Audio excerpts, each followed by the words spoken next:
প্রত্যেকটি পরিবারের কাছে যাতে ফ্যামিলি কার্ড পৌঁছে যায়, প্রত্যেকটি মা বোনের কাছে যাতে ফ্যামিলি কার্ড পৌঁছে যায়। এই ফ্যামিলি কার্ডের একই সাথে এই ফ্যামিলি কার্ড পেলে যেমন মায়েদের জন্য ভালো হবে, একইভাবে আপনাদের নিশ্চয়ই খেয়াল আছে দেশনেত্রী খালেদা জিয়া যখন দেশ পরিচালনা করেছিলেন তখন তিনি এই বাংলাদেশের মেয়েদের শিক্ষা ব্যবস্থা ক্লাস 1 থেকে ক্লাস 12 পর্যন্ত ফ্রি করে দিয়েছিলেন, বিনামূল্যে করে দিয়েছেন।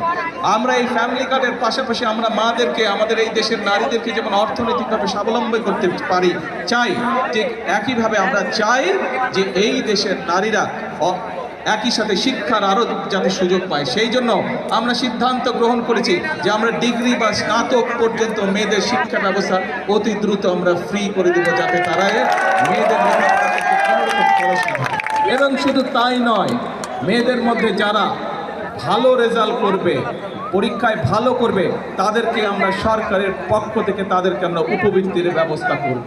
প্রিয় ভাই বোনেরা, একটু পরেই মাগরিবের আজান দেবে, আপনারা সেই দুপুর থেকে অপেক্ষা করছেন, অনেক মানুষ ক্লান্ত হয়ে গিয়েছেন। একটি কথা আপনাদের সামনে তুলে ধরতে চাই, এই ফ্যামিলি কার্ড যখন মায়েরা পাবে, শুধু কি মায়েদের ভালো হবে, পুরো পরিবারের উপকার হবে না?